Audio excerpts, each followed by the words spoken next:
ମୋ ନାଁ ବିଚିତ୍ରାନନ୍ଦ ବେହେରା, ବରିଷ୍ଠ ନାଗରିକ ତଥା ଓଡ଼ିଶା ସାହିତ୍ୟ ଏକାଡେମୀର ପୁରାତନ ସଦସ୍ୟ, ପ୍ରାକ୍ତନ ସଦସ୍ୟ।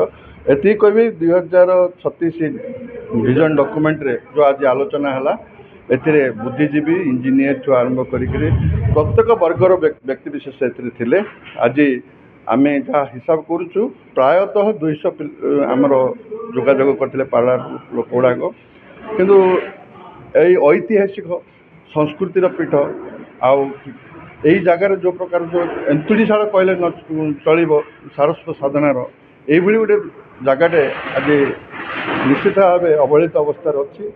ଆମେ ଆମର ନିଜସ୍ୱ ମତାମତ ଦେଇଛୁ, ଏବଂ କ'ଣ କଲେ ଆର ସୁଧରିବ ଏବଂ 2036 ଭିଜନରେ ଆର ଗୋଟେ ପରିବର୍ତ୍ତନ ଆମେ ଲକ୍ଷ୍ୟ କରୁଛୁ। ତେଣୁ କରିକି କି ଛାତ୍ରଛାତ୍ରୀ କି ଯୁବଗୋଷ୍ଠୀ, ବୟୋଜ୍ୟେଷ୍ଠ ବ୍ୟକ୍ତି ସମସ୍ତଙ୍କୁ ସାମିଲ ହୋଇକି ନିଜ ନିଜ ମତ ପ୍ରକାଶ କରିଛନ୍ତି। ଆଉ ଆଶା ଓ ବିଶ୍ୱାସ ଆଜି ଯେଉଁ ଆମେ ଚେୟାରମ୍ୟାନସିପ୍ ଉପାନ୍ତ ପ୍ରହରୀ ପୂର୍ଣ୍ଣଚନ୍ଦ୍ର ମହାପାତ୍ରଙ୍କର ଅଧ୍ୟକ୍ଷତାରେ ଆଜି ଆମେ କାର୍ଯ୍ୟକ୍ରମଟେ କରିଛୁ, ତାର ଗୋଟେ ଶୁଭ ସକାଳ ଦେଖିବା ପାଇଁ ଚାହୁଁଛୁ। ଏଇଟା ନିଶ୍ଚିତ ଭାବେ ସଫଳ ହେବ, ଏ ବିଶ୍ୱାସ ଆମର ରହିଛି। ମୁଁ ହେଉଛି ଶ୍ୟାମ ସୁନ୍ଦର ଗନ୍ତା। ଆଜି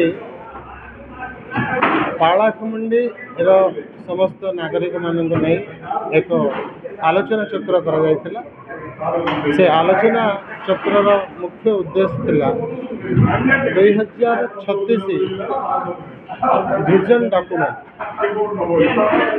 ବର୍ତ୍ତମାନ ଆପଣମାନେ ଜାଣିଥିବେ, ରାଜ୍ୟ ସରକାର ଓ କେନ୍ଦ୍ର ସରକାର ତରଫରୁ ପାରଳାର ମହାରାଜା ପୁଣ୍ୟଶ୍ଲୋକ ଶ୍ରୀ କୃଷ୍ଣଚନ୍ଦ୍ର ଗଜପତି ନାରାୟଣ ଦେବ ଏବଂ ତାଙ୍କର ବିଭିନ୍ନ କୃତି ଓ ବିଭିନ୍ନ ସ୍ମୃତିକୁ ରକ୍ଷା କରିବା ପାଇଁ କେନ୍ଦ୍ର ସରକାର କିଛି ସହାୟତା ରାଶି ଦେଇଛନ୍ତି। ତାହେଲେ କଥା ଅଛି, ଆଜିର ଏହି କର୍ମଶାଳାର ଆୟୋଜନ କାହିଁକି ଥିଲା?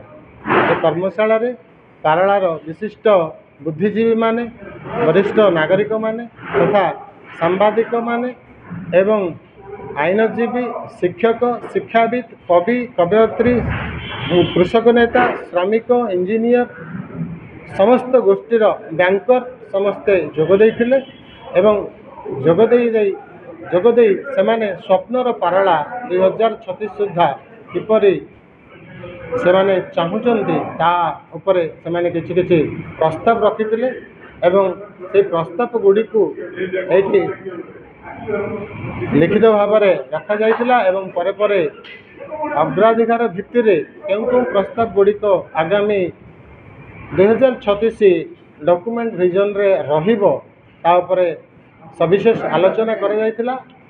ଆଶା କରାଯାଉଛି ଏହି ପ୍ରସ୍ତାବ ଗୁଡ଼ିକ ଷ୍ଟିଅରିଂ କମିଟି ଦ୍ୱାରା ପାରିତ ହେଲା ପରେ ଏହା ରାଜ୍ୟ ସରକାରଙ୍କୁ ପ୍ରେରଣ କରାଯିବ ଏବଂ ନିଶ୍ଚିତ ଭାବରେ ଯେଉଁ ପାରଳାବାସୀ ଯେଉଁ ସ୍ୱପ୍ନର ପାରଳା ଏବଂ ମହାରାଜାଙ୍କର ଯେଉଁ ଚିନ୍ତନ ଥିଲା ଯେ ପାରଳା ଅଞ୍ଚଳ ଏବଂ ସମଗ୍ର ଓଡ଼ିଶା ଯେଉଁ ରାମରାଜ୍ୟ ପ୍ରତିଷ୍ଠା କରିବା, ତାହା ନିଶ୍ଚିତ ଭାବରେ ପାରଳା ଅଞ୍ଚଳ ପାଇଁ ସାକାର ହେବ। ଏହା ହିଁ ଥିଲା ଆଜିକାର କର୍ମଶାଳାର ଉଦ୍ଦେଶ୍ୟ। 2036 ଭିଜନ ଡକ୍ୟୁମେଣ୍ଟାରୀ ପାଳାଖେମୁଣ୍ଡି ନାଗରିକ ମଞ୍ଚ ତରଫରୁ ଆୟୋଜନ କରାଯାଇଥିଲା। ଏଠାରେ ସମସ୍ତ ବୁଦ୍ଧିଜୀବୀ ତଥା ସବିଶେଷ ସଂସ୍ଥା ବିଶେଷ ତରଫରୁ ଏହି କାର୍ଯ୍ୟକ୍ରମଟିକୁ ହାତକୁ ନିଆଯାଇଛି, ଯେଉଁଥିରେ କି ମହାରାଜା ଶ୍ରୀ କୃଷ୍ଣଚନ୍ଦ୍ରଙ୍କର ସ୍ମୃତି ଚାରଣ କରିବା ଉଦ୍ଦେଶ୍ୟରେ ଏବଂ ଏହି ପୀଠର ଉନ୍ନତିକରଣ ନିମନ୍ତେ ବିଭିନ୍ନ ପଦକ୍ଷେପ ମାନ ନିଆଯାଇ ସେହି ପଦକ୍ଷେପ ଗୁଡ଼ିକୁ କେମିତି କାର୍ଯ୍ୟଗୁଡ଼ିକ ତ୍ୱରାନ୍ୱିତ କରାଯାଇପାରିବ ଏବଂ ସେହି ପଦକ୍ଷେପ ଗୁଡ଼ିକ କ'ଣ ରହିବ ସେଇଥିପାଇଁ ମତାମତ ଲୋଡ଼ାଯାଇଥିଲା।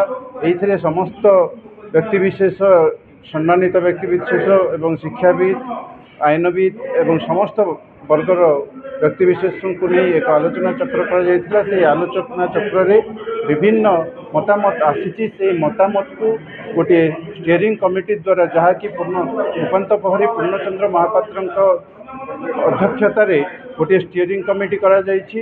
ଅଗ୍ରାଧିକ ଭିତ୍ତିରେ ଯେଉଁ ସବୁ ଆଲୋଚନା ହେଇଛି କିମ୍ବା ଯାହା ସବୁ ଉନ୍ନତିକରଣ ନିମନ୍ତେ ଯେଉଁ ପଦକ୍ଷେପ ନେବା ପାଇଁ ସବିଶେଷ ତଥ୍ୟ ଦିଆଯାଇଛି, ସେହି ତଥ୍ୟ ଗୁଡ଼ିକୁ ଆଲୋଚନା କରାଯାଇ ଷ୍ଟିଅରିଂ କମିଟିରେ ତାହା ପ୍ରସ୍ତାବ ସେହି ପ୍ରସ୍ତାବ ଗୁଡ଼ିକ ଗୃହୀତ ହେଲା ପରେ ସରକାରଙ୍କୁ ତାହା ସେହି ପଦକ୍ଷେପ ଗୁଡ଼ିକ କେମିତି ତ୍ୱରାନ୍ୱିତ କରାଯାଇପାରିବ ଏବଂ ସରକାରଙ୍କ ନିକଟରେ ତାକୁ ଆମେ କେମିତି ଅଗ୍ରାଧିକାର ଭାବରେ ଦାବି ଉପସ୍ଥାପନ କରି ସେଗୁଡ଼ିକୁ ହାସଲ କରି ପାରଳା ତଥା ମହାରାଜାଙ୍କର ସ୍ମୃତି ଚାରଣ ନିମନ୍ତେ ସମସ୍ତ ଯେଉଁ କାର୍ଯ୍ୟକ୍ରମ ଗୁଡ଼ିକ ହାତକୁ ନିଆଯିବ ସେହି କାର୍ଯ୍ୟକ୍ରମ ଗୁଡ଼ିକ ଆଗାମୀ ଦିନରେ ଏହି ଷ୍ଟିଅରିଂ କମିଟି ମାଧ୍ୟମରେ କରାଯିବ।